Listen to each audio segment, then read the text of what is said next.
আলাইহিস সালাম আগুনের ভিতরে পড়ে গেলেন। আল্লাহ রাব্বুল আলামিন আগুনের প্রতি নোটিশ করে দিলেন, ইয়া নারু কুনি বারদাও ওয়া সালামান আলা ইব্রাহিম। আগুন, আমার ইব্রাহিমের জন্য শান্তিদায়ক, ঠান্ডা হয়ে যা।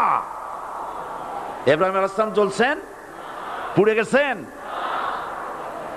নমরুদ তার প্রাসাদের ছাদে বসে ইব্রাহিম আলাইহিস সালামের পোড়া দৃশ্য দেখে আনন্দ করবে, আগুনের দিকে তাকায় দেখে ইব্রাহিম আরামে বসে আছেন। পোড়া তো দূরের কথা, জামাও পরে নাই।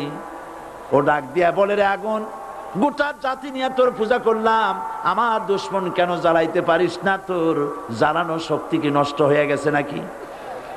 আগুনের ভিতর থেকে আওয়াজ বেরিয়ে এলো, নমরুদ, আমার ভিতরে দাহ্য শক্তি, জ্বালানো শক্তি আছে কি নাই যদি প্রমাণ করতে চাও, টেস্ট করতে চাও, তুই নিজে আয়, তোরে সুদ্ধা তাম দুনিয়া জ্বালাই দিতে পারি, ইব্রাহিমের এক গাছা পশম জ্বালাইতে পারি না।